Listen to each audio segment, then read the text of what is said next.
To the Madera County Transportation Commission's monthly meeting. It's February 21st. We will call this meeting to order and we will begin with the Pledge of Allegiance. Ready? Salute. I pledge allegiance to the flag of the United States of America and to the republic for which it stands, one nation, under God, indivisible, with liberty and justice for all.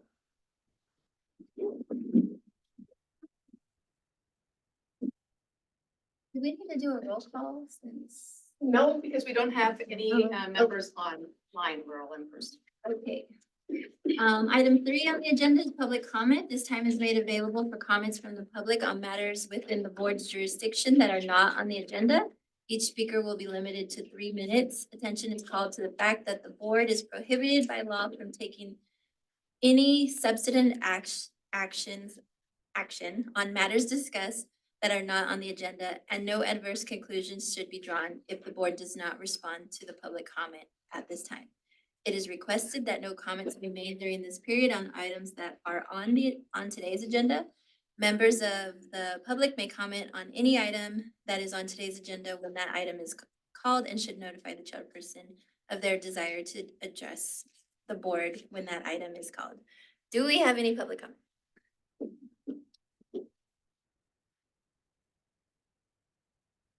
Dan Metz, Madera County. I have a question for the chair, protocol question. I have some comments to make about deferring Measure T from the November ballot. And I'm not sure if that fits appropriately during the general public comments or if there is a item, I see an item for renewal. Yeah, we can take those comments during the item when it's called. Okay, thank you very much. Thank you. Madam Chair, I do not see any hands raised online, and we have not received any other public comment. Moving on to item 4, MCTC sitting as the Transportation Policy Committee. Item 4 is the transportation consent items. Any members of the commission wishing to pull any items for discussion or comment? None, seeing none. Do we have any public comment? Nothing online. Seeing none, I will entertain a motion. So move. Second. We have a first and a second. All those in favor? Aye. Aye. Aye. Any opposed? I have it. Item 5A is the road charge technical advisory committee and the state and local transportation system needs assessment. Thank you, Madam Chair. I'll take this.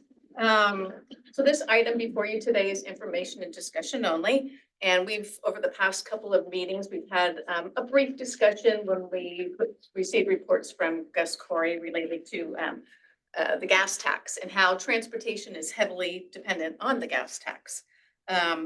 Obviously, because of the gas tax and some of the changes that are being made, we're losing purchasing power despite inflationary adjustments.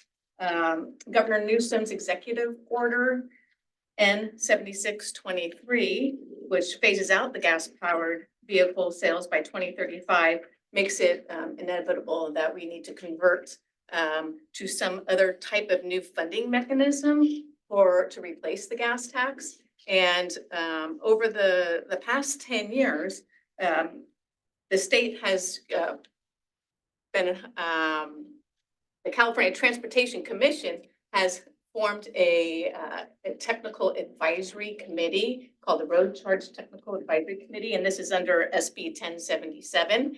And Supervisor Poitras has been a member of that technical advisory committee. And over the past couple of months has mentioned that it would be nice to hear from the California Transportation Commission staff to receive a status and an update on with the work that they've been doing over the past 10 years with the Technical Advisory Committee.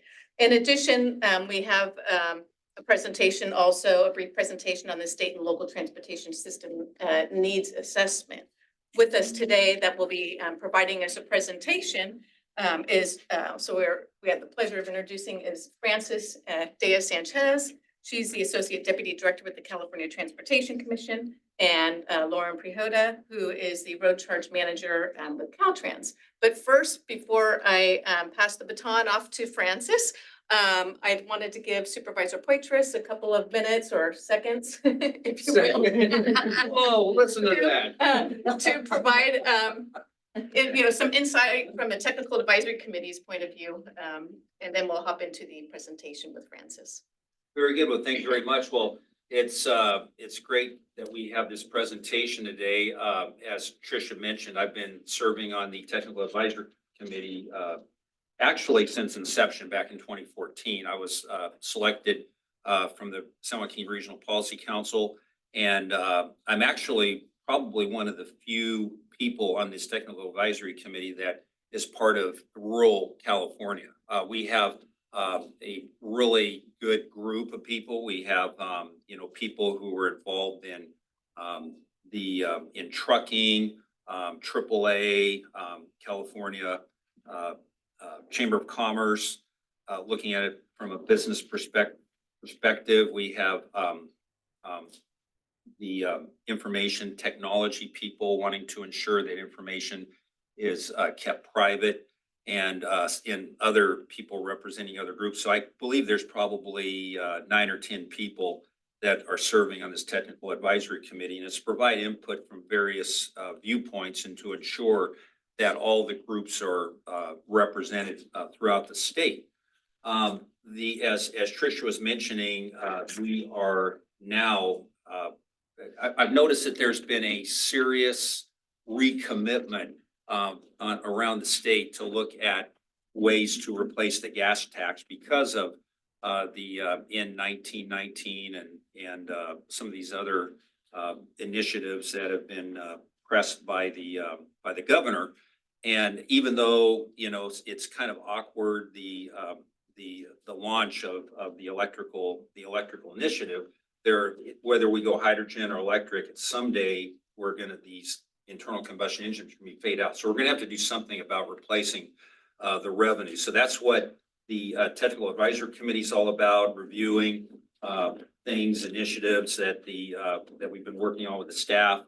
And so it's something that everybody in this room is gonna have to be aware of and advocate for and really become educated about, because again, everybody in this room that drives a car has to go to the pump and fill up at some point, and unless you have an electric car, and even then you're going to have to start paying something for road maintenance. So with that, it's great that we have our resident experts online, and so take it away. Thank you. Thank you for having us today, and thank you for serving on the committee, Robert, since the inception. I'm about to load the presentation onto your screen here. Sorry, just getting adjusted.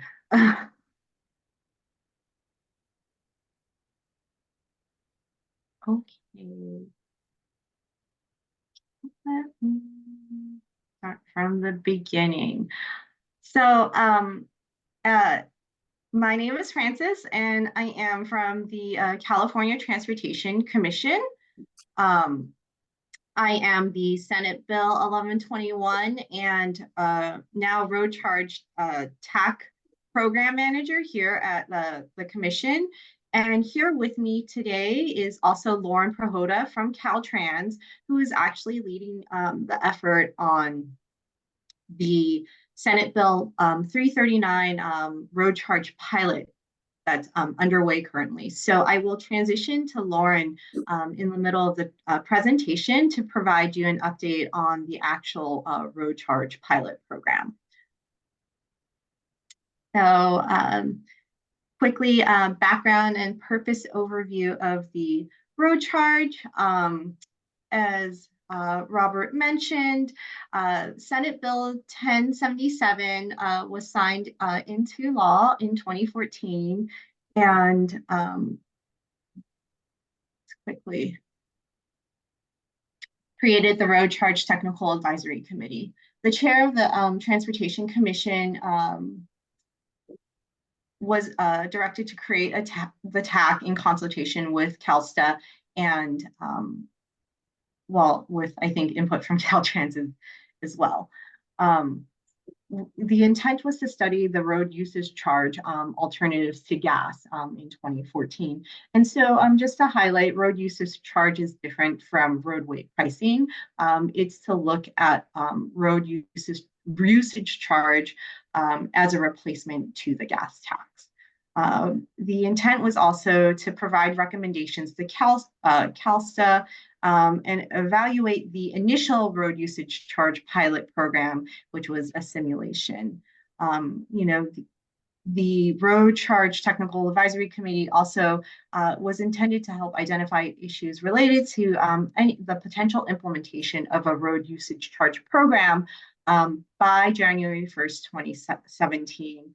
And that was done through submitting a report of the findings to the Commission, the Technical Advisory Committee, and the appropriate fiscal and policy committees by June 30th, 2018. The purpose of the Road Charge Technical Advisory Committee in 2015, or not purpose of the Road Charge Technical Advisory Committee. It was established in 2015, and it's made up of 15 members from various areas of representation. It is a public forum to discuss the state's effort around studying road charge. It was to help guide the development of the evaluation of the road charge pilot program, and again, assess the potential for mileage-based revenue collection as an alternative to the gas tax system. There were various collecting mechanisms, I believe, in this initial road charge pilot. I only remember because I was a participant in that pilot program, so I know that there are a few options that volunteers could select to do in trying to keep up with a quote-unquote road charge. Francis? Yes. Francis, real quickly, we're seeing the PowerPoint, but it's only on the first screen. So I'm not sure if you need to hit the custom slideshow or. Oh. So what we see is a PowerPoint presentation with the slides on the left and with the first slide in the. Okay, what slide do you see right now? Slide 1. The first one. Oh, really? Francis, this is Michael. It needs to go into presentation mode. Right now, it's just showing your view. Oh, is it? Okay.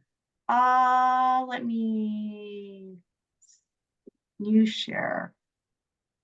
So it's not showing. Oh, should I? Huh.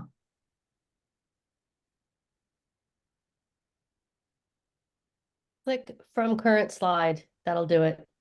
Okay. Let me escape. This is why I typically have people helping me. No worries. My screen is actually frozen right now. So okay. Let's see. From current slide.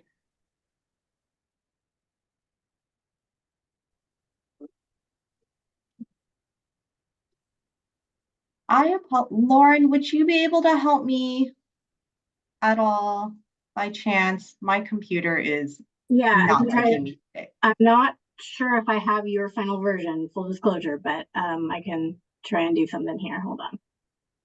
And if not, we have your PowerPoint that we can probably bring up as well. Oh, okay. All right.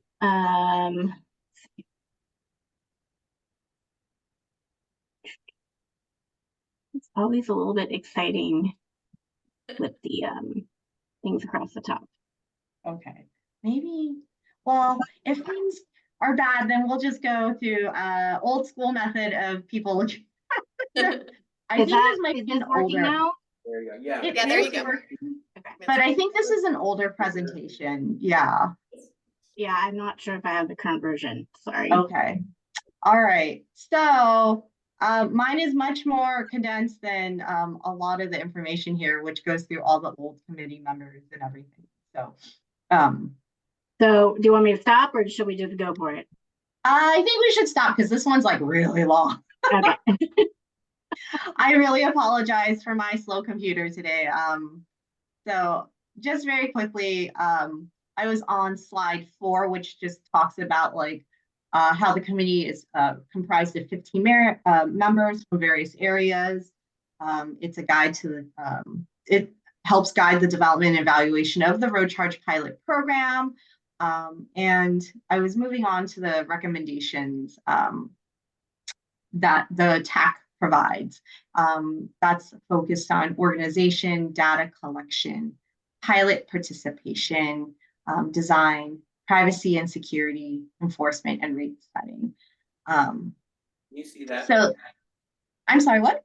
Can you see the share? Yes, I can. Okay, so I'm gonna move up. What slide are you on? I was on that and I was about to go to the next slide. Thank you. So moving forward, Senate Bill 339 was passed and adopted in statute in 2021. This bill requires that the Road Charge Technical Advisory Committee develop design recommendations and establish a per mile rate for one of the two pilot rate cohorts in the road usage charge pilot program. So this is the second pilot program since the creation of the road charge TAC. The road usage charge pilot will assess mileage-based revenue collection as an alternative to the gas tax system. The road charge TAC submitted the Senate Bill 339 pilot design recommendations report to CalSTA on June 30th, 2023 last year. So I believe, next slide, please.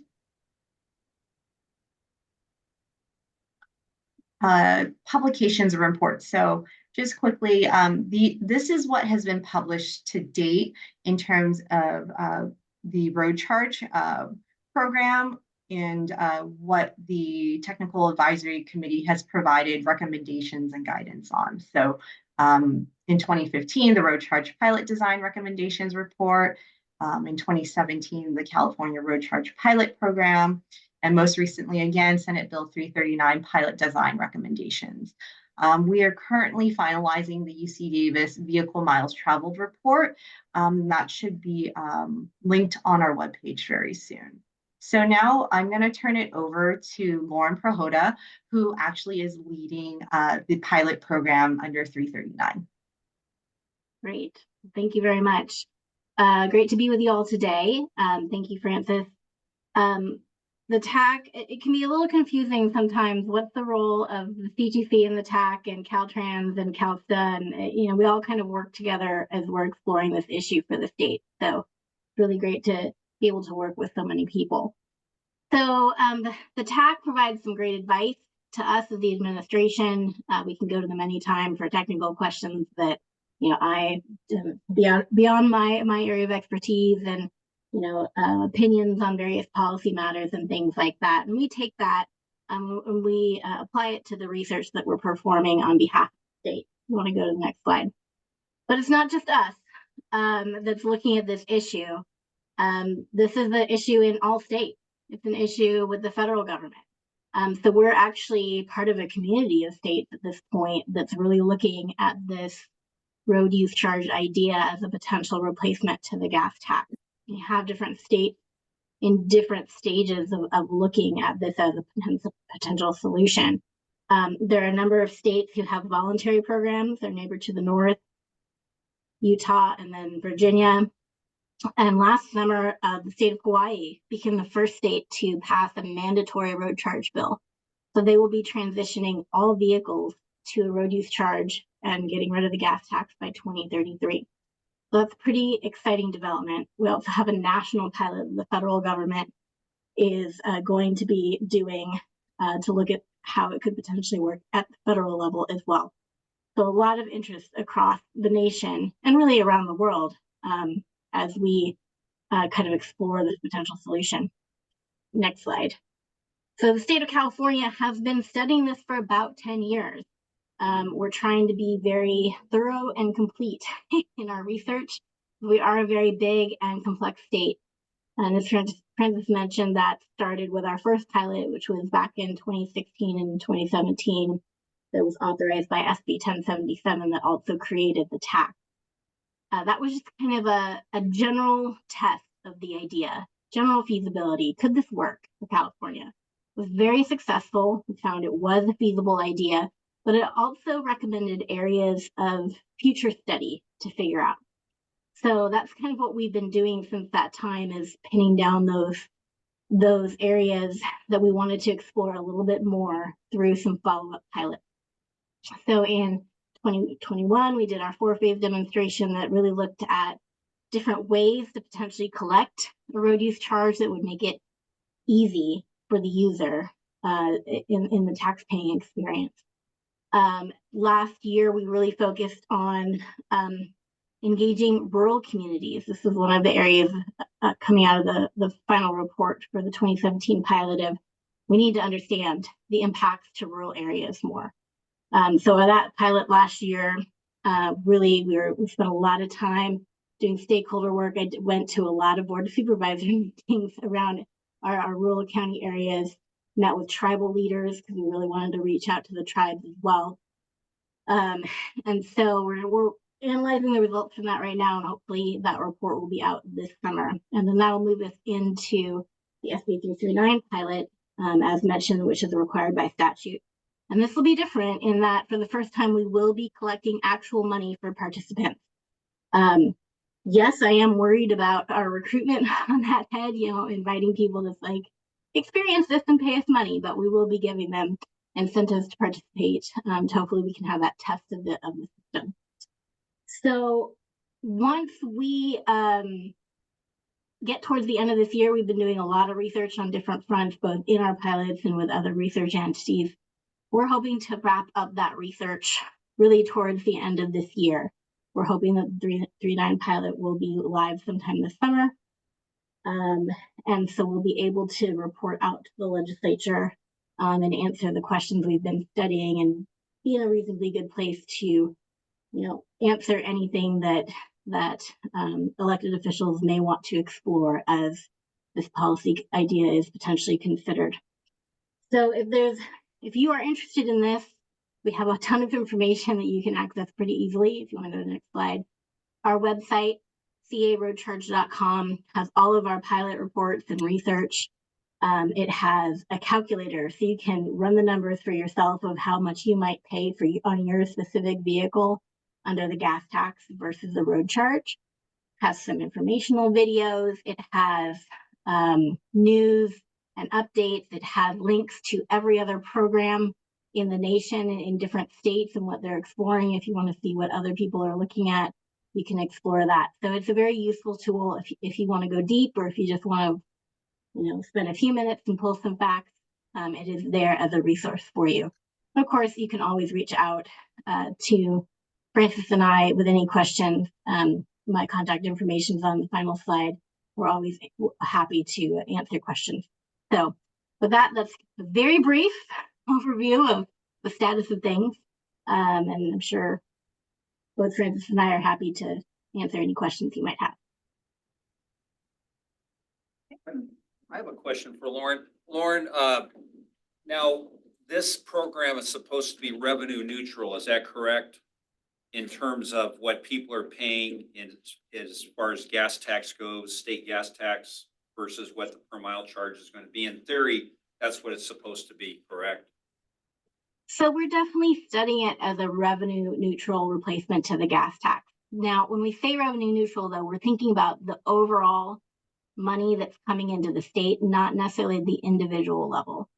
The reality is right now with the gas tax, as we see more and more vehicles that are either electric or more fuel efficient, we're seeing this growing disparity in what people are paying to use the road. So, those who can afford new vehicles are paying less, and those who can't are paying more to drive the same number of miles. So that tends to have a bad effect currently on those in disadvantaged communities and also in rural communities. They tend to drive those less fuel efficient vehicles. So one good thing about a switch to a road charge is that imbalance is leveled out, because now everyone's paying the same per mile rate for passenger vehicles. So they're paying the same to use the road. But that does mean that some people would pay more under a road charge. That's going to be electric vehicle owners, very fuel efficient vehicle owners, because again, they're not currently paying the same that others are to use the road. So there is going to be that leveling out. But overall, we do look at it as a revenue neutral, but ultimately that decision would be made by the legislature. Yeah, I think a lot of people in rural communities think that, oh, we're gonna get ripped off, through this road charge because we ride so many miles, but people forget when you go to the pump, you're actually buying more gas as well. So you're paying for the more miles that you drive already through the increase in fuel, or the more fuel that you actually consume versus somebody who doesn't drive those distances. So, and that's the other thing too, is people in internal combustion engines, especially those who don't get very good mileage, are subsidizing those who can afford electric cars and the higher mileage cars. So it's kind of, the system right now is very regressive. And a road charge type of situation would actually, as you mentioned, help level the playing field. It would actually be better for people in disadvantaged communities, unless people in disadvantaged communities are already driving electric cars, which we know that is not the case. So, very good, thank you. Mhm. Madam Chair, I do have a question, and Tricia, maybe you can answer, but not too long ago, we had a presentation from either Gus, a possible legislation going on to the DMV level of maybe charging a vehicle use type of DMV, where obviously if you paid this much for that vehicle, is that still something that's connected to this other measure that's taking place here? So that's a separate conversation, that there is no particular legislation, but he's exploring potential legislation and exploring that opportunity to look at other alternatives besides the road charge. So no legislation has been developed that I'm aware of yet, other than discussing potentially addressing vehicle registration fees and other forms and alternatives to address the gas tax issue.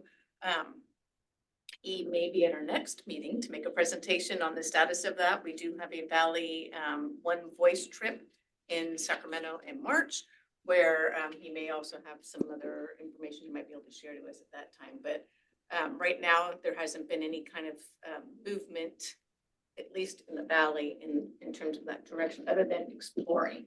Yeah, but we do know that this has been a pilot now in place, Yeah. right? And I mean, I'm not saying they're opposing, but they're all trying to work to the same goal. It's trying to find a way Yes. to, there's that gap of I think he's explained that 24% of vehicles today in California are starting to electrify. And therefore you start seeing that shortage in tax revenue.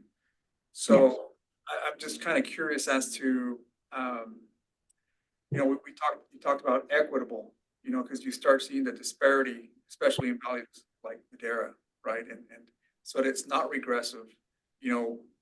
This seems to be a pretty good take on it. I just would like, because a lot of times we propose a lot of these new pilots, but at the end of the day, who's left paying the majority of that bill? And that's kind of why I think it's important to explore all the options. I hope we can get some update when Gus. And to let you know, that actually ties into the last third of this presentation on the state and local transportation needs assessment under Senate Bill 1121. So I really love your questions as to is there a chance, to discuss what options are out there about this growing gap in our revenue? So next slide, please.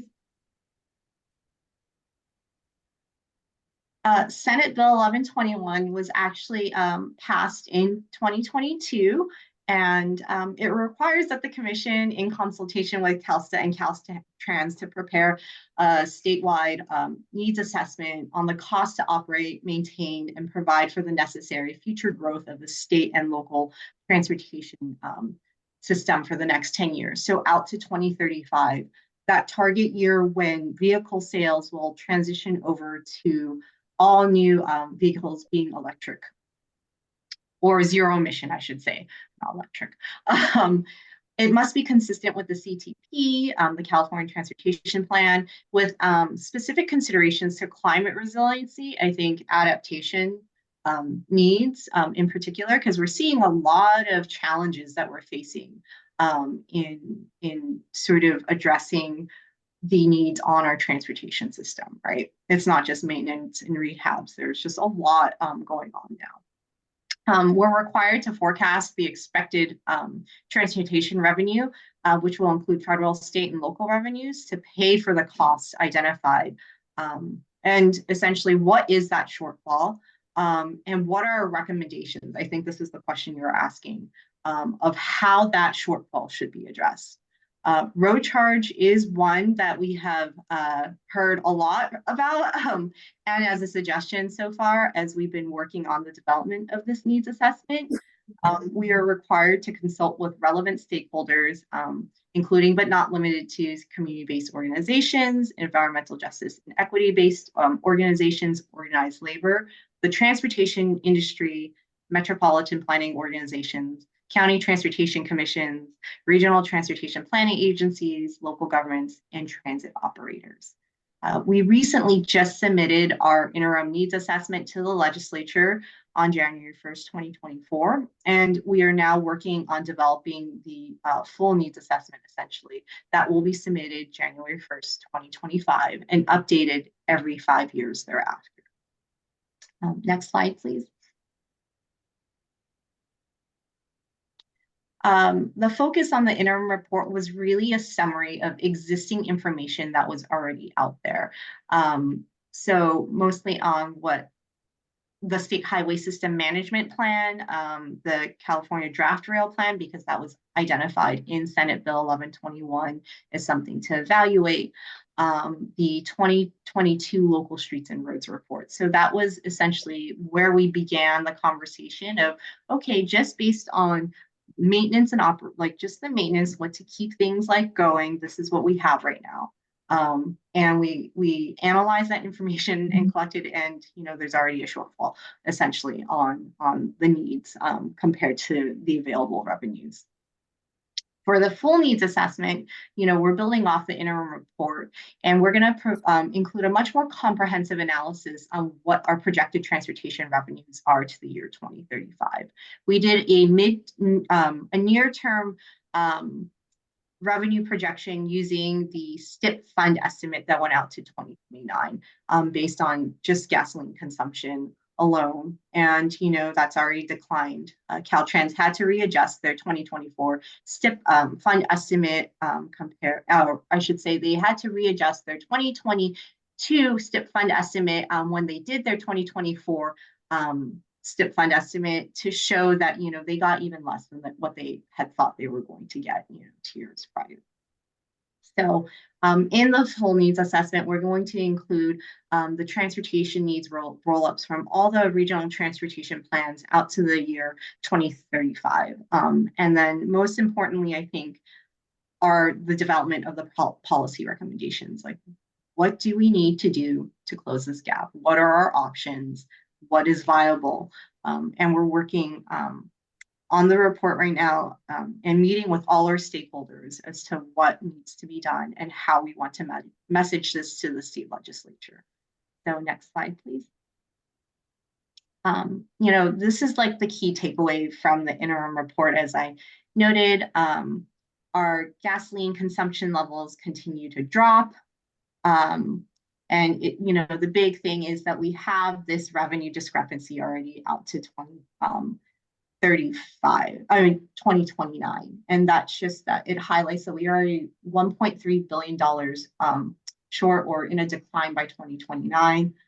Again, the full needs assessment will provide a more comprehensive picture of what that will look like out to 2035.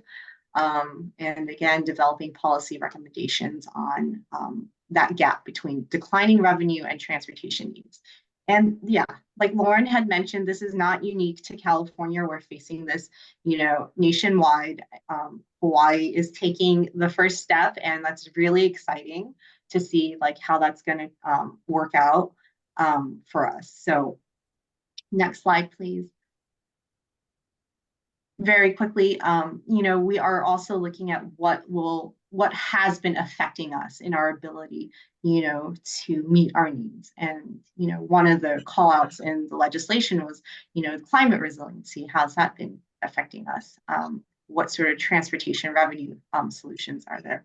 What are the equity considerations? As you mentioned, right now, the gas tax is quite regressive. So what does that mean in terms of equity when the road charge, if we talk about road charge or other issues related to transportation funding? There's been a lot of questions on zero emission vehicle infrastructure as part of this needs assessment. What about accessibility and also transit operations? Because at the same time, CalSTA is preparing the Senate Bill 125 report and effort on reforming the Transit Development Act. So that's going to be a component that we're going to take into our needs assessment to talk, about those needs. Our timelines don't fully match up, but we're hoping to leverage the information that they do have in terms of what the transit needs are projected out to 2025. Next slide. This is just a high level timeline for the complete or full needs assessment. We just actually held our technical workshop discussing what the roll-up, the initial roll-up that we've gotten from the regional transportation plans on what the transportation needs are compared to the projected 10-year revenue gap. In the spring, we're hoping to have some policy recommendation workshops. This is something that I'm going to bring up to Technical Advisory Committee briefly at our meeting and in more detail, hopefully in the May meeting. We're going to continue to provide regular updates at the commission meeting. In the summer, we are going to begin the development of needs assessment and then work on presenting it in the fall for public comment as the draft and submit it to the legislature on January 1st. So that's it for the needs assessment, and that's how it ties into road charge. I'm going to solve everyone's problem. Okay. Well, thank you, Francis and Laura. Do any commissioners have any additional questions, comments? We have any public comment on this item? Okay, well, thank you both for your time and for your presentation. We appreciate it. Thank you. Thank you. The next item on the agenda, the nomination for the California Partnership for the San Joaquin Valley. Yes. So the California Partnership for the San Joaquin Valley, it was established in 2005 by the Schwarzenegger administration. And the goal of this group is it's a private-public partnership and to address common interest, needs, and concerns in the valley related to similar challenges and economic vitality for the valley. And they meet quarterly on a Friday, and it's a large group, it's a broad group of representatives, and our two representatives in the past have been Supervisor Bigelow and Supervisor Rodriguez. And there's been a long period of time, a gap of when we had not had any representation. And similarly, same with many of the other counties, because the current administration just had not moved forward with the appointments desk through the governor's office to make appointments. And so there is a process involved to appoint a representative from our area and our region to sit on this committee. And that they utilize the Madera County Transportation Commission or the Regional Transportation Planning Agency, since we're a regional body, to assist them in identifying individuals. And so what we had done is I reached out to your city managers, CAOs, to identify any individuals who might be interested in to be included in a list of nominations or recommendations to move forward. The request by the California Partnership Executive Committee is to identify 3 individuals that we would like to move forward. And so I received back 4 names, Supervisor Gonzalez, Supervisor Wamha, Councilmember Mija, and Councilmember Montes. And so with those 4 names, I'm looking to you to identify 3 that we could move forward. They did ask for a ranking, but I'm not sure if that's necessary unless you'd like to move forward with a recommendation to rank as well. They did say 3, I can move forward with the 4 and then they can choose. But we do have a list of names that I could submit to the California Partnership, looking to you for direction. If you'd like to provide me a list, I can move forward. And then from there, they'll look at it and they will decide which names are going to move forward to the governor's appointments desk. And they will eventually need resumes and letters of references to be provided through that particular process. It's an online application process. Sure, Tricia, the body that's gonna select these nominees is who again? Who's gonna The select? California Partnership Executive Committee, but ultimately it'll be the governor's appointments desk. Yeah, so it goes to the governor's appointments desk. I certainly think that all four are good nominees, and I feel like maybe it's for them to provide their resume so that they can decide what qualifications they have to present to the governor. I would say that moves forward with all four. I hate to narrow that down, because I think they're all pretty good candidates, but again, this body makes the ultimate direction. I agree with that. Sounds fair to me.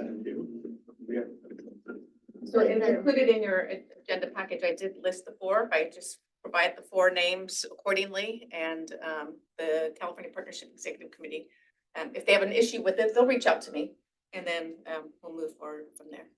Was it a requirement for this body to narrow that down to two? They asked for three. Three? They asked for three. I know some agencies only submitted two. Some made, so it's really up to the. I mean, I would even ask this body if they're, I mean, obviously for me, I nominated our city council member Montex, right? So I would be in favor of that, but I think, again, to my point earlier, if we can have them submit their credentials and let them decide. Is that a motion?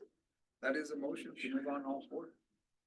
Second. We have a motion and a second. Do we have any public comment on this item? We have not received it. Seeing none, all those in favor? Aye. Any opposed? Motion carries. I was gonna offer me the bag. I'm glad that passed. Okay, next item on the agenda. California Association of Council of Government, COCOG Regional Leadership Forum recap. Yes. February 7th through the 9th, gosh, it seems like it was just yesterday. February 7th through the 9th in Monterey was the CalCog, the California Association of Council of Governments, held their regional leadership forum. And in attendance was Supervisor Poitras. He's the chair actually of the CalCog. And so led the opening remarks and some of the discussions that were made, challenged some of the competitions. And from staff, we had myself, Troy, Evelyn, that also attended. Am I missing somebody? I feel like I'm missing somebody. Okay, yeah, and that's all that attended for representing Madera, but we were well represented. It was a great conference, focusing a lot on some of the challenges that we just heard moving forward. A lot of the electric vehicle challenges related to the gas tax, fueling infrastructure, the chicken or the egg, and those type of panels were held. But with that, I always like to provide an opportunity for those that attended, if they had any additional comments that they would like to share with the group. And so Supervisor Poitras, I didn't know if you as chair had anything that you wanted to add. I thought it was a good conference. I think that one of the things, the big takeaways was, as some of us have attended other like conferences, for instance, the Self-Help Counties Coalition, we have the same issues. It seems like there's a lot of one size fits all initiatives, things that may work in some areas, don't work here. In fact, I think there's some initiatives that don't work anywhere. And the problem is that many of these think tanks that come up with these ideas, there's no private industry involved in any of the discussion. It's academics, many of them, people from other special interest groups, and people from the administration. And so there's no diversity of thought, you know, which is really, and if you're going to come up with a lot of these ideas, it's kind of like, you know, they think of diversity as far as the way people look. Well, guess what? You know, they have plenty of that, but there's no diversity as far as the way people think and as far as backgrounds, where they're from.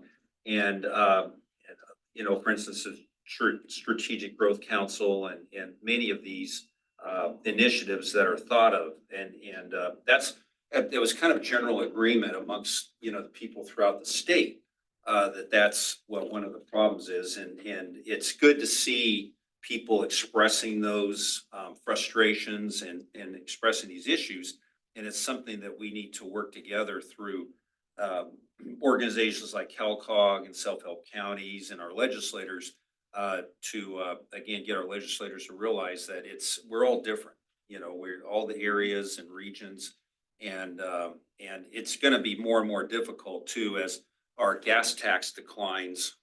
You know, we're going to see more and more pressure for roads to be completed and repaired, and we're going to see.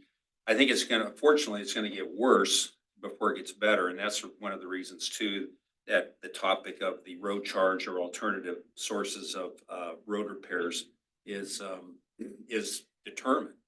So it's going to be interesting, and we're also the other thing I take away, and I'm not sure if my colleagues from MCTC can agree. It seems like the electric rollout has been awkward at best. There was a consultant who was up there, you know, kind of talking away, just kind of matter of factly, and she was talking about quick charges. A quick charge is 30 to 40 minutes. And I'm like, you gotta be kidding me, you know, 30 to 40 minutes. And what's a long charge? And, you know, they just talked about, you know, I mean, electric cars in California being effective, it's in its infancy at best. We have a long ways to go, and 2035 is 11 years out. So I don't see that happening. But anyway, it's going to be interesting, this brave new world. We're leading the charge, right? We're leading the charge, exactly. I can agree with that. Okay, thank you for that. The next item, MCTC sitting as the Madera County Transportation Commission, reaffirm all actions taken while sitting as the Transportation Policy Committee. We need a motion. I'll move to reaffirm all actions. Second. We have a first and a second. All those in favor? Aye. Any opposed? Have it. Next item, administrative consent items. You can mention anything to pull or discuss. The items. To approve. Somebody second? I'll second. We have first and a second. Do we have any public comment on this item? Oh. All those in favor? Aye. Any opposed? Motion carries. Item 8, administrative action discussion items. We have the fiscal year 24-25 draft overall work program and budget. So this is an annual process. Every year we present to you a draft overall work program and budget for the upcoming fiscal year. So this would be fiscal year 2024, 2025. Staff met with our partners of the state and federal government to discuss accomplishments that have taken place this year. What challenges have we had? Where are we going next year? What are going to be our focus points next year? And so what we normally do is we develop a draft plan, and then we request that you circulate it. So the motion here today would be to authorize circulation. We would receive comments back from Caltrans and FHWA and FTA, which is the Federal Highway Administration and the Federal Transit Administration. And then we would review those comments and we would incorporate them. So what I'd like to highlight just a couple of things. And our upcoming budget and work that we'll be doing is some of it is status quo, you know, the typical annual work that we do. We plug forward with our planning efforts and programming and implementing plans and projects. But for work element 104 on page 58, there's an Oakhurst area mobility study project. We will be just coordinating with county staff to work on a multimodal study up in the Oakhurst area and see, kind of looking at a vision of what works best for the Oakhurst mountain community. Work element 105, regional growth forecast. That's on page 62, I believe. It's demographic forecasting. And so that's new. We'll be doing a study on demographic forecasting, which you'll be able to use also at your local jurisdiction level area. Work element 106 on page 65. It's the Madera County Sustainable Community Strategy Development Update. This is a pretty big plan that will be moving forward. It's our, as you're well aware of, our regional transportation plan, our sustainable community strategy. It's updated every 4 years. But it takes several years to update that. So leading up to it, we need to take many steps, pretty much setting the table, if you will. We will be preparing a public outreach plan and working more on the public outreach effort during this upcoming fiscal year. And it will be a 3-year process.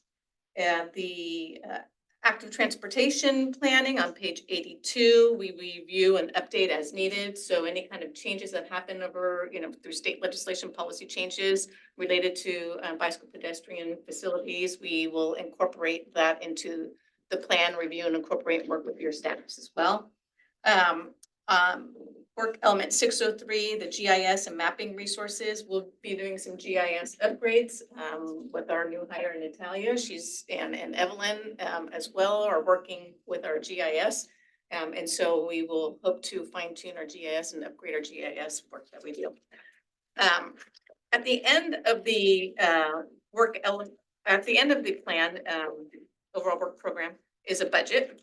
And so in the appendix B is the budget that we have prepared. It is a budget. So obviously some changes will be made, especially before you adopt it. And then obviously amendments throughout the year. It's also pretty much status quo. We do show reduction of 4%. So that mainly is kind of looking at, we were kind of coming to the end of our REAP. We will not be retaining services for a Measure T renewal process like we currently have in the program. So there's some reductions in our consultant services. And our triennial performance audit is a triennial. So that's this year. We won't have that included in next year's budget. The salaries and benefits do increase by 5%, recognizing a 1% COLA. And any kind of merit increases or step increases for staffing, there will be a few. And so that's for your review. If you have any questions related to any of the work elements today, we have staff that can address any kind of the work activities, planning activities. They're available to share with you the work that they're doing.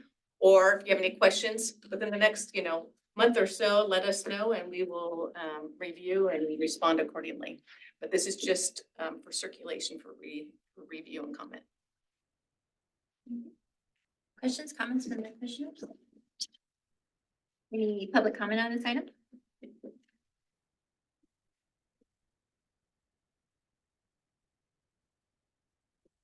Dan, that's Madera County. I have a question.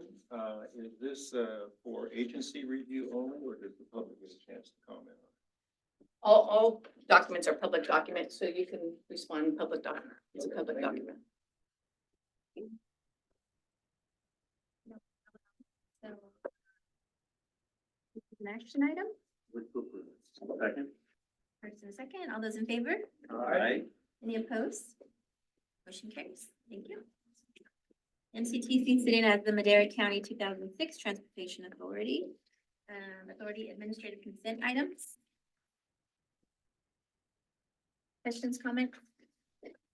Any public comment? Public comment, I'll entertain a motion. Second. First and second, all those in favor? Aye. Any opposed? Motion carries. Brings us to item 10.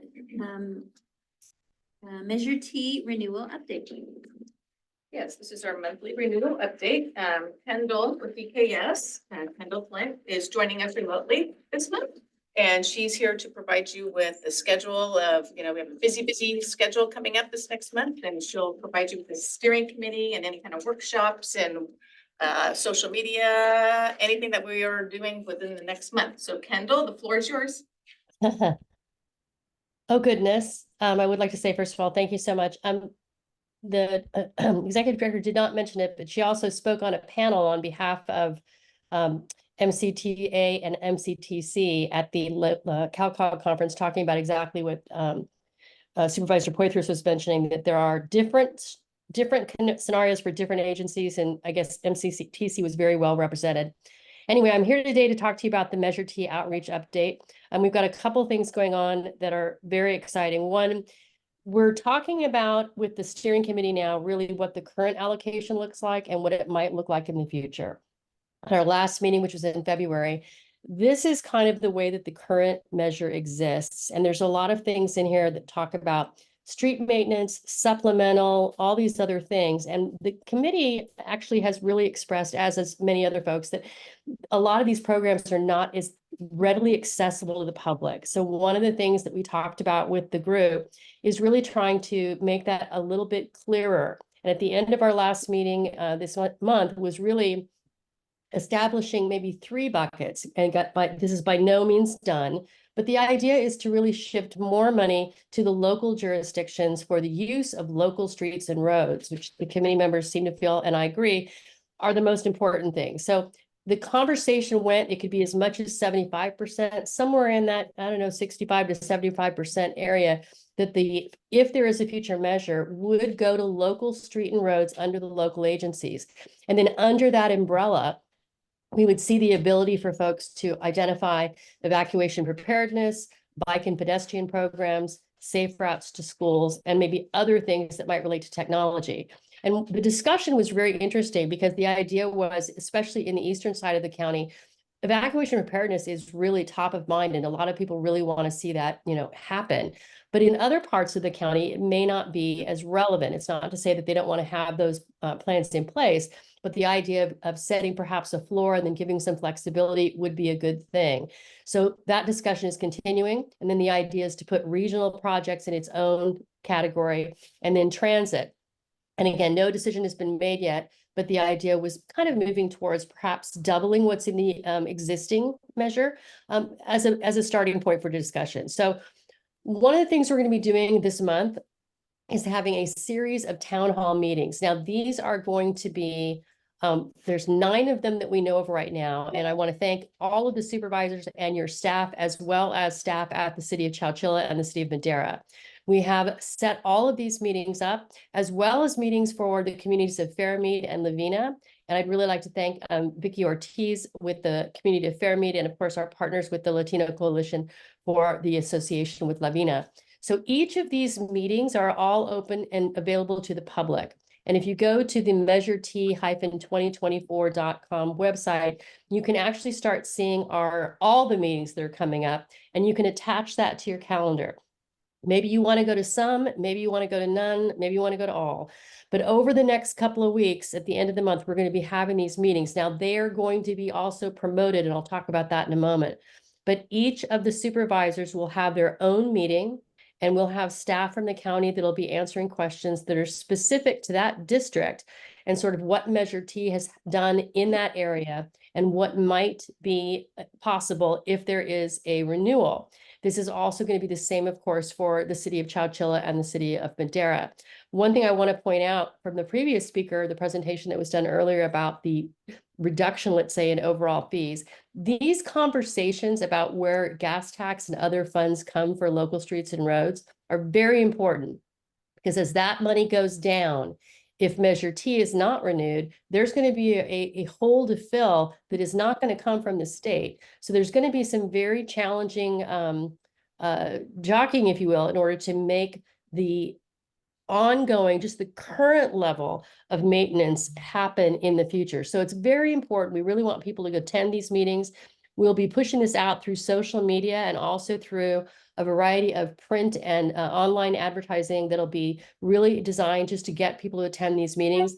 And we'll be advertising in all of these publications, as well as providing all of the supervisors, their staff, all of the cities, and all now 250 partners we have in this effort, which will include the local school districts, community service districts, maintenance districts, chambers of commerce, all of the community organizations we've been talking to, and really trying to get them to understand the importance. Our current website situation is that we've got a lot of information on there right now. There's going to be more and more coming. Currently, you can see all of the audits for the last 17 years, as well as the annual work plans. We are moving forward to actually publish all of the projects and programs that have been accomplished by both Madera County, by the city of Chowchilla, and by the city of Madera. And just as a fact, both of the cities as well as the county substantially rely on Measure T in order to fund their local street and road maintenance. So if there is a shift to increasing that, and we don't know yet, that'll be an interesting conversation. All of the attendees at our town hall meetings will be able to weigh in on that subject, as well as folks that visit us through the project website. I mentioned this last month, and I'm not going to try to do the double screen share, but we do have a really unique tool on the social media and on the website that allows people to tell us what they would do with the allocation of funds. And it's available in a multilingual format. So you can say, I would like more for local streets and roads, or more for safe routes to schools, whatever that might look like. We want to hear from you. And over the next 4 to 6 weeks, we are going to be pushing this really, really hard to get as much as we can based on all the input we've got at this point. Then that information will be shared, of course, back with the steering committee, and then ultimately back with the boards and all of the various member agencies. Now, the website itself is, again, live, up and going. We're having a great amount of success in terms of people going there. And we haven't even really been promoting as much, but this next week or so, you're going to see a lot of information out there. And again, this does allow you to pick between all the different categories that the steering committee has sort of identified. But if there's something else that you want to see, no problem. There's an other category, so you can actually weigh in on that as well and see if other folks agree. Now, over the next several weeks, we've got a number of very important meetings coming up. March 11th, we're going to be taking on the citizen oversight policy, and that will be at the steering committee. This particular group, and I think what we heard from the public, would like to see more oversight, actual audits, a different type of an auditing process, more regular reporting from the member agencies, and a more transparent view for the public, so they can easily follow what's happening, what projects are happening, what was done with the money, so that it's something that is readily and easily available. And it also in an understandable means, not, please stop doing that. My dog's very excited. In a very understandable way. So we're talking about the local streets, curbs and gutters, wherever that looks like, no acronyms. Then on the 25th, we're going to be talking about the allocation formula. Now, currently funds that are going to local agencies are distributed by a population equation that is updated every year based on the Department of Finance. Now, there's some discussion that we might want to change that a bit to look at the number of road miles, perhaps, that an agency is managing. In the county's case, that means you're doing more. Other issues have been raised regarding the pavement condition, all these different things. That's what we're talking about on the 25th. And then we're going to be going back out again to the public with some very basic questions about the things that the steering committee has said and things we've learned through the outreach process. That'll be polling that'll happen in April. So if you are called, we encourage you to share your information. And then we will, of course, be going back to the steering committee sometime towards the end of April to vet that and then settle on what we consider to be their final recommendations for a plan. Then that plan will be presented to the MCTC, MCTA board. We'll be talking about all the information we got from both the polling, the community feedback, all of the town halls, all of the engagement we've done to date. And then following that, the information will be provided to both the city of Madera at a specific meeting, the city of Chowchilla, and the county. And then once we get all that feedback back in, we go back again to the MCTA board, and it'll be their decision whether to make a recommendation to request that the supervisors place that on the ballot. Again, this is not determined yet. We don't know. And then if that request is made, the supervisors will likely meet July 2nd or 9th to determine if that will go on the November ballot. I know there's been some discussion about whether or not, it's this year, it's next year, and I'll leave it to the board to discuss that, but that what we are understanding is that the 2024 timeframe is best suited to get the largest amount of people from Madera County to weigh in on this particular measure and to determine whether or not they want to extend or not. And waiting may in fact endanger the ability of the MCTC and MCTA board to place it on the ballot should other agencies choose to move forward with a tax measure of their own. If that happens, then basically the city of Chowchilla and the county will be sort of out of luck and unable to pursue a renewal or any other type of tax because we will have hit the level that is required by the state of California. So with that, again, thank you to all of the supervisors and all of our elected officials who have so graciously agreed to attend these town halls and participate actively in the engagement process. And with that, I'm available to answer any questions that you might have. Any questions, comments? Say thank you for all of the outreach that you're doing there, Kendall. Thank you. Appreciate everything. Thank you for the presentation. Have any public comment on this item?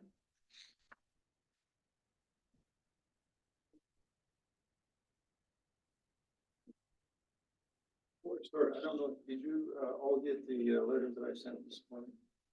Yes. Okay, thank you. I have copies if you don't have it. My name is Dan Metz from Madera County. I'm representing Sierra Citizens and Madera Oversight Coalition. You want Measure T to pass. We want Measure T to pass, and we will continue to talk with you about how to get there. Here's our request. Considering the amount of work needed to get the renewal right, and considering the high cost of failure, we ask you to defer the November ballot measure to a 2025 special election. Here's our rationale. There are three critical components to a quality Measure T: accountability, content, and structure. Accountability is through the Citizens Oversight Committee, whose broad purpose is to ensure that tax receipts are spent responsibly and as promised to voters. Content is the investment plan and the implementing guidelines. Structure is the board makeup, decision makers, and leadership of the overall program. It's like a three-leg stool. With one leg missing or weak, it will cause the stools to fail. Accountability and content are being partially addressed. Structure is totally ignored. In fact, the steering committee is even prohibited from addressing the topic. Structure is the weak leg and will lead to failure of the renewal. The claim is that the structure is controlled by state codes, and that is only partly true. The government code says only that supervisors are to appoint members to the transportation board. It's time to challenge the 50-year-old resolution that added the restriction that only county supervisors could be members of this group. Additionally, 4 of this board members represent roughly Madera City, 2 from the city and 2 supervisors, an area that only has 200 miles of roads. This must change. The structural flaws touched on so far go far beyond concern about representation based upon miles, usage, and condition.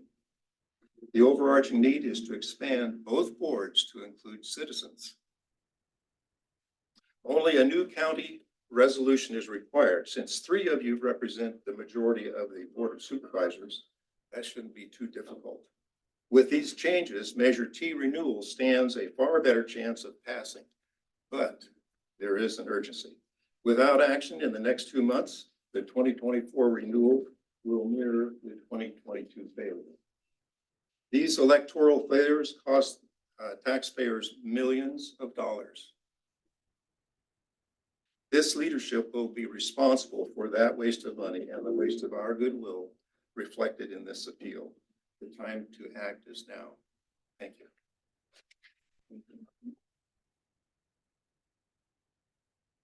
Do we have any additional public comments?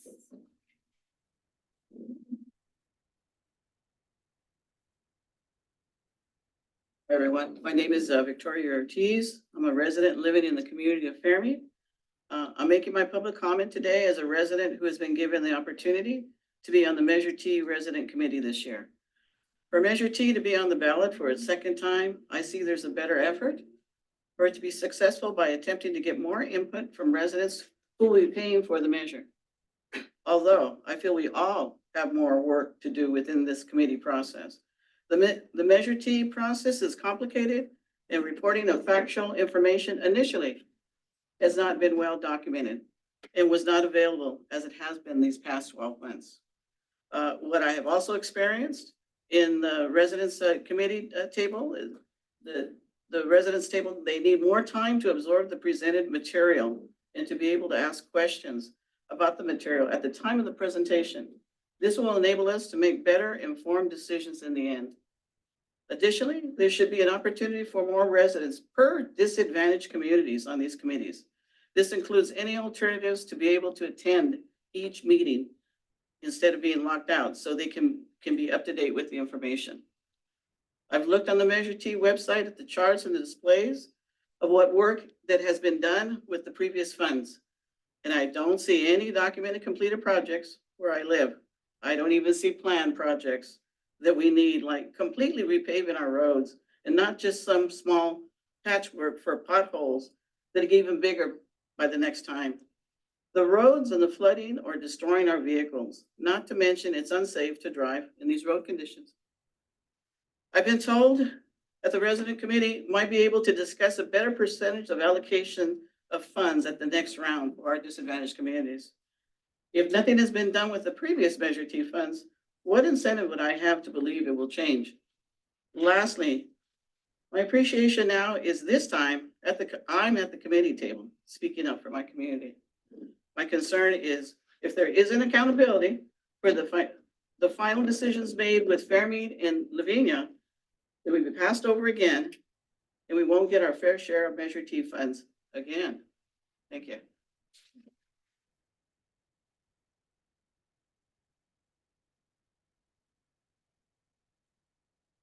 Good afternoon, supervisors. Good afternoon, everyone. My name is Andrea Uribe, and I'm here as a policy advocate for Leadership Council for Justice and Accountability. I work directly with communities in Fairmead, Lavina, and recently been in conversations with people in the city of Madera and with residents in Oakhurst. And I'm here to kind of reiterate some of the points that have already been made, and also to say thank you for all of the work that has already been done. We do acknowledge that. However, we do feel that there is still more work that needs to be done and more decisions that need to be made by the residents that are part of the committee for Measure T. We know that they've been invited to the table. However, their presence at the table should consist of more than information being presented to them. It should consist of decisions that's also made and led by them, and then presented to the Board of Supervisors that's meant to create and form Measure T and the investment plan and how long the plan should take.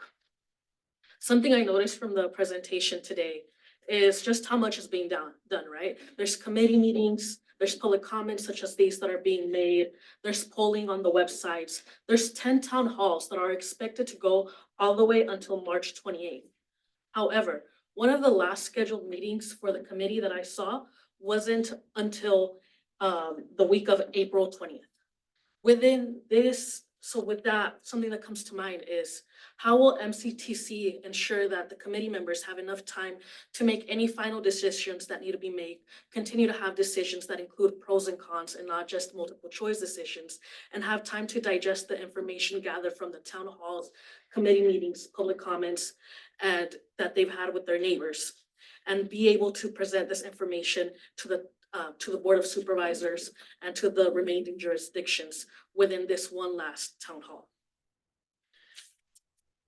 Finally, if these accommodations can't be made to have committee members have enough time to digest all of this information, right? Because there's a lot of work and funds being placed into gathering this information. And if committee members can't see the information and make recommendations from it, then right, it just kind of feels like a big waste, frankly, of funds, time, and efforts of community leaders, elected officials, and consultants. So for these reasons, if these accommodations can't be made, then we also recommend withholding Measure T from the ballot for this election season and waiting until the next one. Thank you.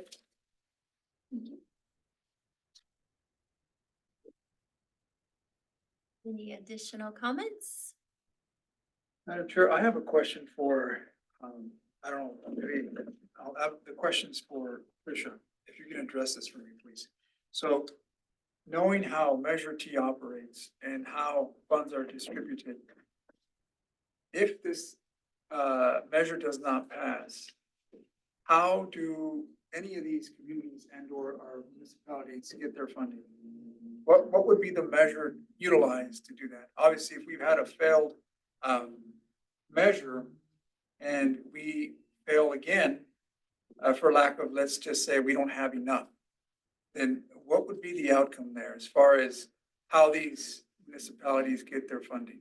I mean, I'm just trying to throw a hypothetical case here, but And I'm not sure if you have any of your staff in attendance, and they can probably address how it would affect your city budgets. But I do understand, and on the website, if you go to each of the cities in the county, it addresses where the Measure T funds are spent. For example, I believe Chowchilla, Measure T is 35% or 40%, somewhere around that ballpark of their streets and roads maintenance.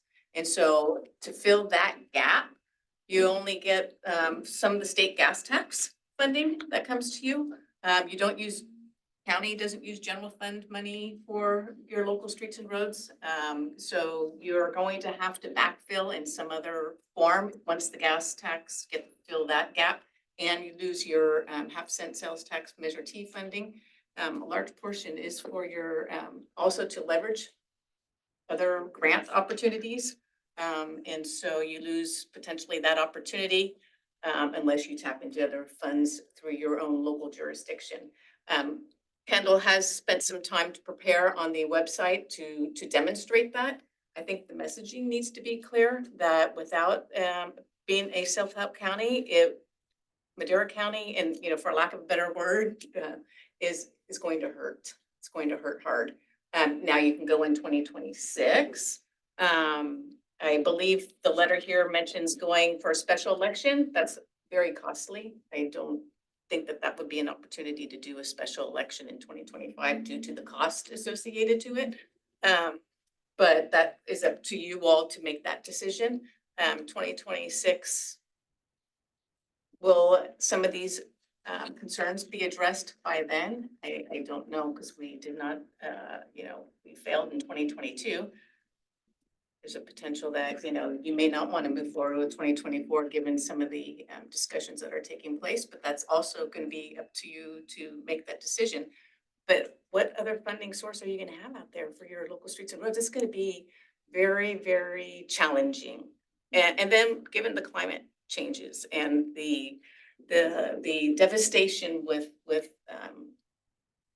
the storms, fires, and I don't know, how you're going to address all the needs. And so you're going to have to come back to the table, reprioritize, and figure out how you're going to fund your projects, because it's going to be slim budgets. so essentially it won't happen. I'll follow up with that question. The reason why I say that is because I don't think the communities have been in this position because a measure has renewed. In this case, assuming that it doesn't renew, Yes. we cease in collecting that general sales tax. Is that what I'm getting? Is that kind of what I'm Yes. listening to? So we no longer collect it and You hold will it in no a longer- pot, so that then we can distribute whenever, if and we get to a certain consensus of how to best utilize it. Right. I think So it's it been- ceases. I think it's been said over and over and over that how you spend that money is dependent upon your agencies. There's 3 agencies that make up this MCTC, but every agency has a different need. There's different needs in rural parts of Madera County, like there is in the eastern part of Madera County, like there is in the city of Madera. But based on the current formula, which is based on population, I mean, it almost feels like we're being held hostage for certain demands that maybe don't fit the city's needs. But I mean, we are a planning agency. The lead agency is the city. The lead agency is the city of Chowchilla. The lead agency is the county. They then would know how to disperse that money based on the requests from its citizens and or constituency. But I mean, the way I'm looking at it, I think it's unfair for projects and or maintenance and operations for the city to be held for certain demands. I think we've overturned a lot of those hurdles that we had early on, and we've allowed the public to be more engaged. We've allowed, but now it seems like there's got to be a restructure of the certain body so that then how would that change the amount of money that we get and the flexibility we have? I don't understand, because this body does not dictate what projects are done unless they're regional. But the majority of the 75% of flexibility funds go to that specific agency. So the city would have 75% of those funds to utilize in its best way possible. We hold our own capital improvements meetings to be able to get feedback from our citizens to tell us how we best utilize those funds.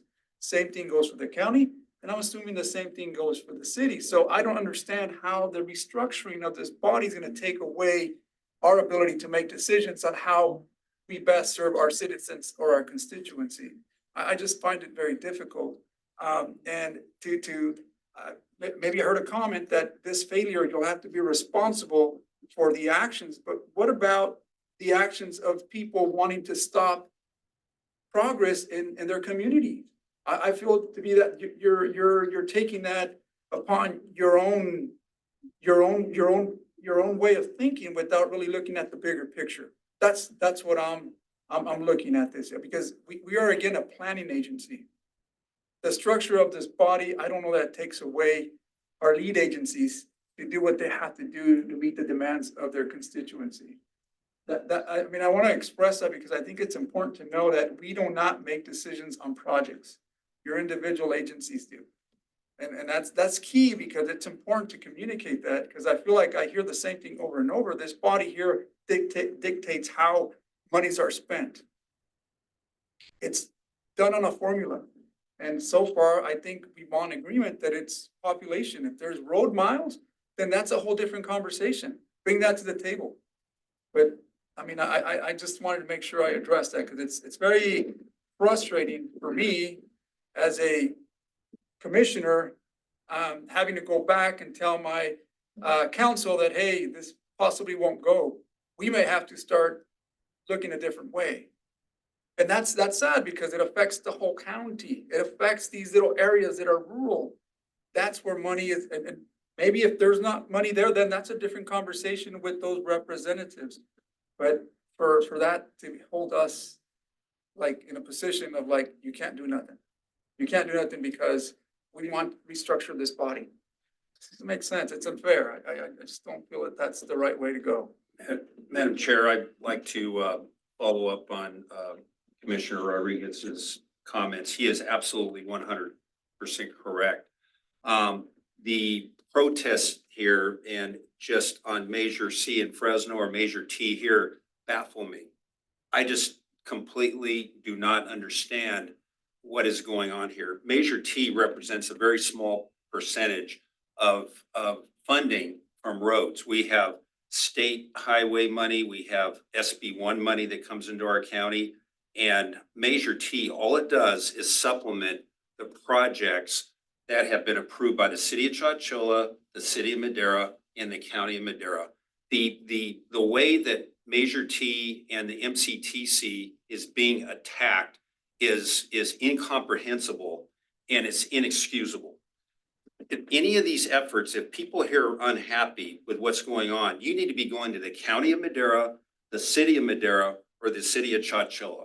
All you're doing is cutting your own throat by cutting back and killing Measure T, because we're going to have less money to repair roads in the cities, in the county, and with what we're seeing with the decrease in gas tax money because of the automobiles, the less activity at the gas pump, there's even going to be less money.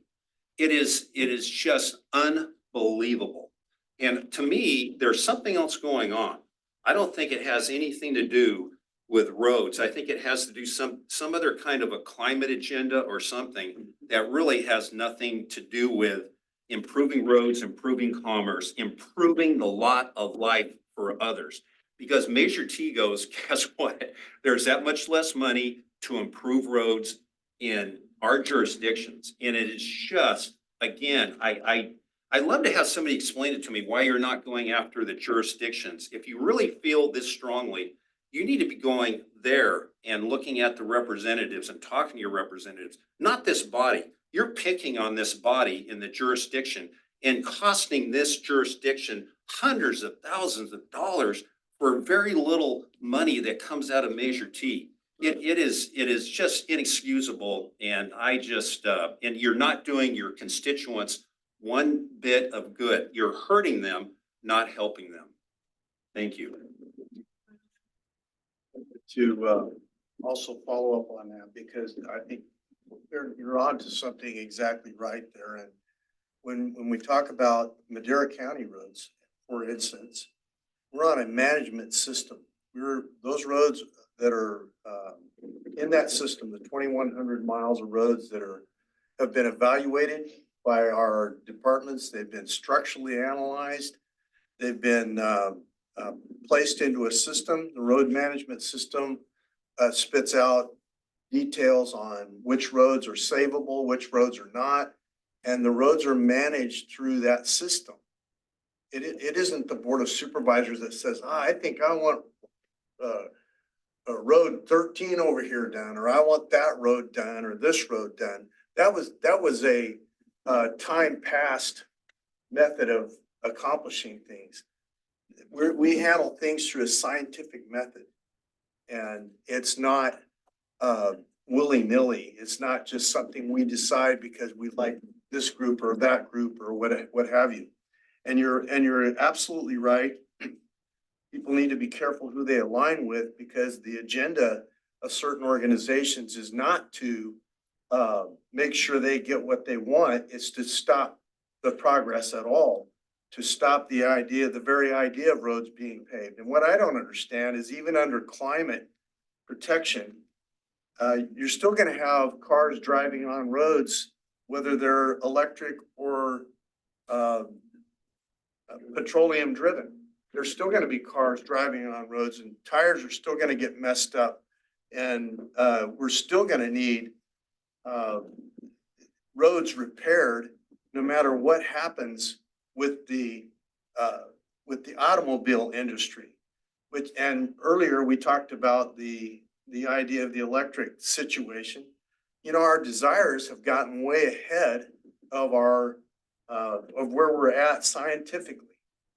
And again, we can't wish this into existence. We have to wait for our technology to catch up with, and you know, we have no control over that. Individuals who have great research institutions that are working hard at that are trying their best to come up with an answer. Somebody, if it was answerable at this point, I think somebody would have done it already. They would have said, yeah, here it is, because they'll make millions, they'll make billions. And, you know, a lot of these questions are answered simply by the agenda of the organizations. And the fact is, Madera County, like the cities, make up their minds scientifically and move in that direction. Thank you. We have a hand raised. Steve. Go ahead, Kate. Thank you. Can you hear me? Hello? Yes. We can hear you. Okay, thank you. I just wanted to jump in on a couple points there. There was a question with regard to how much maintenance dollars are spent using Measure T. We had one number that we had pulled up from I think it was a few months ago. We have as much as 47% of our street maintenance and activities and projects that are coming from Measure T. If Measure T were to fail, and not even make it for another year after its expiration date, we would not only lose those funds, but if we were able to go ahead and get back on for, say, 2028, 1 year's loss in revenue might be a significant impact on the roads within the city and within the county. Those impacts would be substantial. Then a second point that I wanted to go ahead and address was there's been talk about road miles. I want to be clear about road miles. When you hear a number for the city, that's road miles of our arterials and our collectors. It's not the same comparison for the county. County typically there for a 2-lane roadway, there's going to be 26 to 28 foot of pavement. When we talk about a road mile on an arterial, we might have 60 feet of pavement. In addition to that, our road miles include storm systems, sidewalks, streetlights, all those other urban requirements. Those maintenance dollars assist across the board. So road miles is not necessarily an equitable way to look at that. I understand as it might be a factor, but I did want to go ahead and make it known that road miles is not as simple as it may seem. That's all I really have. Thank you. Madam Chair, I'll end with this here.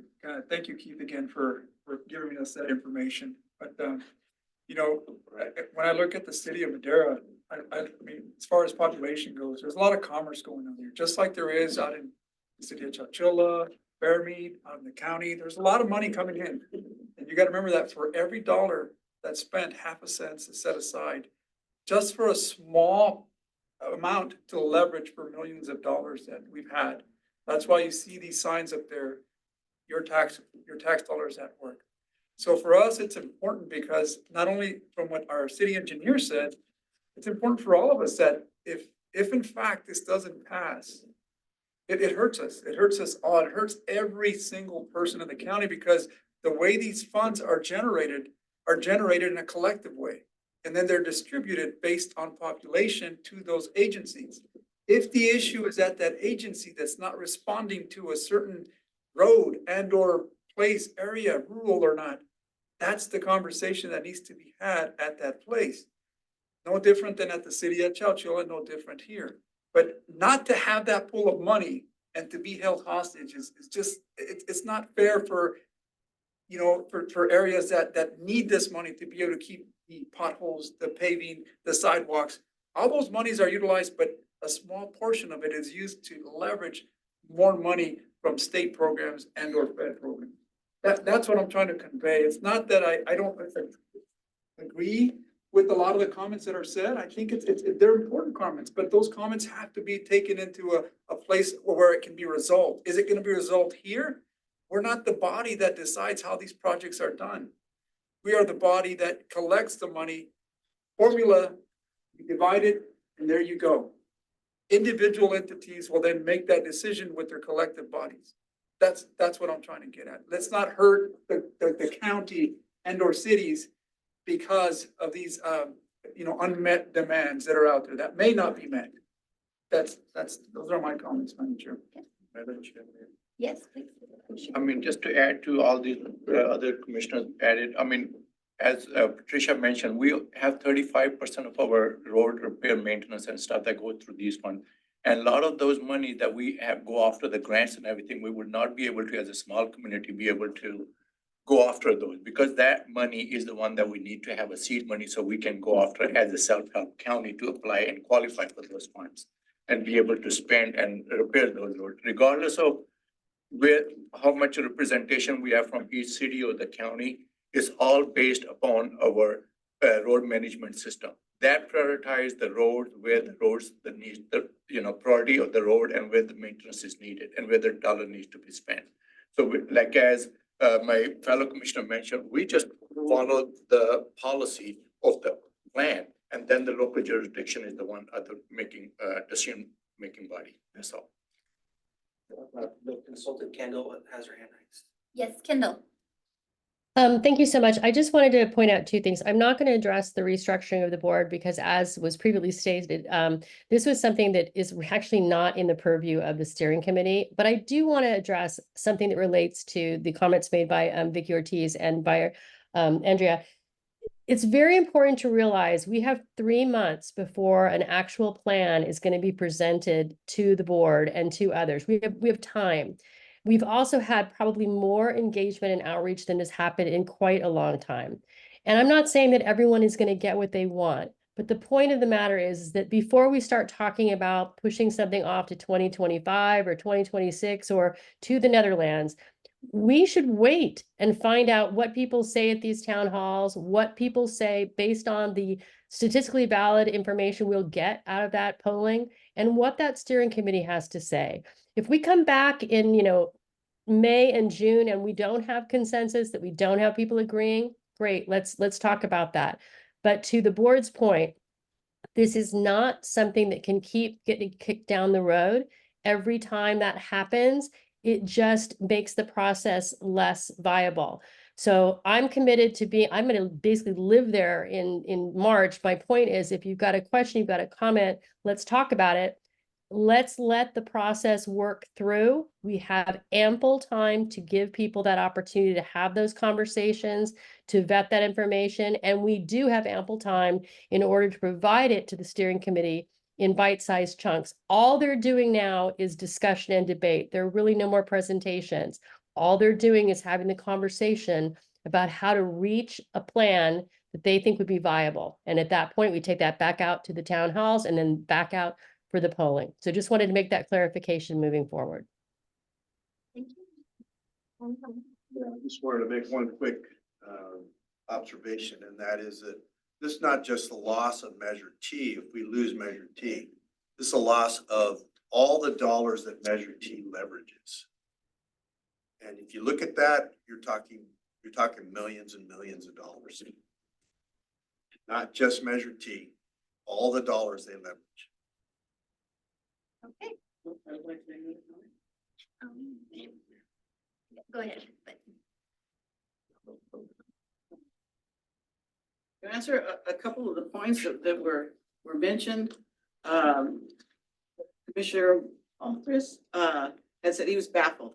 He was baffled that he doesn't understand what's going on. If we have some, I don't know, I'm not gonna put words in his mouth, if we have some other agenda, there's other organizations that are, it's them that are pushing us.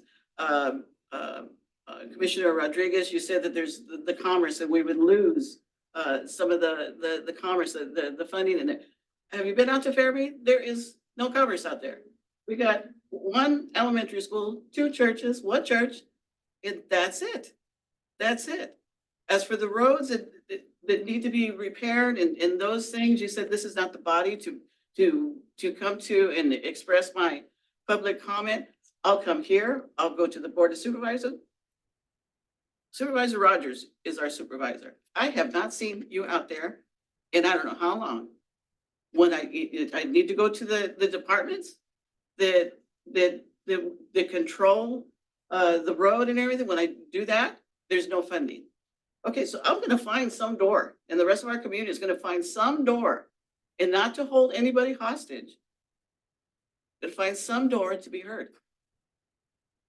Now, I've heard 2 or 3 times, 4 times, you need that funding. Chowchilla, it's 35% of your funding that you need. We don't even have that in this community. We are part of Madera County. So nobody is coming out there to help. So if they're not gonna come to help, we're gonna be heard one way or another. Tell me, where's the next place I'm supposed to go? Where do I tell my community to go to get this answered? Thank you. Madam Chair, I will remind you that this was a item that I think public comment was closed. I didn't want to have to go back and engage. I think the comments were said by the public, comments were said here. It's not a debate. Okay, So with that, we're gonna close public comment. Thank you, Kendall, for the presentation. And we look forward to the engagement in the future, in these future meetings. We're gonna move on to the next item. Thank you, Commissioner. Miscellaneous items from staff. Yes, just one quick item. I just wanted to alert you to item 7D. It's our commission newsletter. And I want to thank staff for working together as a team, with Natalia as the lead, pulling this off. And so we hope to have a quarterly newsletter. Your next one will probably be around May. So hopefully you've enjoyed that. We will open to any kind of stories or information sharing you'd like us to include. We're open to any kind of ideas. So hopefully you have a chance to kind of click onto that and see our first newsletter. Thank you for that. Items from Caltrans. Thank you, Madam Chair. Good evening, Commissioners. A few items I wanted to share. So we're in the middle of, we're kicking off updating our Caltrans strategic plan. So every 4 years we do a strategic plan. Last one was from 2020 to 2024. I wouldn't expect a lot of change. I consider probably more of a refresh. We will have a new mission and vision statement and goals. But if you've heard our director speak, the secretary here a lot talking about the core four, which I envision our new strategic plan will really revolve around. And those core four you constantly hear are safety, equity, climate resiliency, and economic prosperity, which I think is in line in the direction we've been trying to move. We've seen over the last 4 years and making sure we incorporate those in all of our projects. So more to come on that. Clean California, as I mentioned in previous months, it is winding down, but there's still a lot good things going on with that. April 19th through April 22nd, we're gonna have Clean California Community Days, which will coincide with Earth Day. I know last year, Madera had a lot of organizations that stepped up and adopted segments of highway just around the community for cleanup. So looking forward to more participation for that this year. Also wanted to share for Clean California, along State Route 99, the northbound direction coming into town, we built a block wall and as an enhancement project. So we're gonna have the art unveiling for that on March 15th at John C. Wells Center. So on that block wall, there'll be 5 sets of artwork. I did petition for Commissioner Rodriguez to have a mural himself on there. Thank you, but I don't know if it's gonna get any traction, but we'll see. But you have to show up March 15th to see. Caltrans planning grants, those were due on January 18th. So we did have one submittal from Madera County region. I think we had about 15 through our district. Madera County did submit a safe routes to school plan that's being considered. So it's been reviewed here in the district. The next steps, it goes up to headquarters. They get vetted through there, through CalSTA, and then we'll have announcements probably, I'm expecting May, June. For Caltrans projects, we continue to work on the South Madera 6-lane project, which is segment from Avenue to 7 to 12, which is, as you know, is in the ITIP, and we're working on design currently. Also, the section from 17 to 21, that project was in the draft ITIP. That will be going to March CTC for consideration approval. There's about $4.3 million carved out there to start environmental for that segment for the 24-25 fiscal year plan. The Madera 145 downtown CAP-M project, probably one of the projects I'm most excited about seeing that come to fruition. Our team did do an update to the city council on February 7th. Sounded like it went well. There were some questions that were addressed. Right now, we're looking to finish design by the end of this year and expect the construction to kick off around this time next year, spring. Cottonwood Creek Bridge replacement, work's still underway. They kind of buttoned up some of the work during winter suspension. They continue to work on the drainage system. And then around springtime, you'll see, probably April, you'll see work expected to start up once the weather gets better for laying additional concrete and work on a northbound bridge. The Rancho's rehab project, that project's in winter suspension right now. The bridge work will mostly complete except for the polyester concrete, which we need warmer weather for that. So they'll continue to work on drainage, and that project is on schedule to be completed by January of this year. And then lastly, we continue to work also on the Chowchilla rehab project. So that one we're combining with some pavement preservation as well as some complete streets elements. I know the team has presented that to the council over the past few months, looking at putting in ADA ramps, class 2 bike lanes, bulb outs for pedestrian safety, and filling in some sidewalk gaps. So we're scheduled to have environmental completed by June of this year, and then we'll move into the design phase from there. And with that, that completes my report. Have any questions from those who are left? I wanted to thank you for your continued help with the idea of these detours around these bridges that have been destroyed during these storm events. Thank you. Matt has kept me informed on what you've been doing on that, and I appreciate it. Thank you. And just a couple of items that I wanted to bring back up again with the recent storm that, some large potholes open up on 233 on Robertson, right? And also on the southbound ramp, that light pole is still down. Still down. Yeah. All right. That I mentioned at the last meeting, so just want to bring it up to speed, that's all. And that was the one we're talking about 233. It was going to the southbound on ramp right there. Yeah, That pole is right there. But yeah, let me reach out once again. Sorry about that. No, I don't know people from this region if you travel to the coast, but think of detours and bridges came to mind.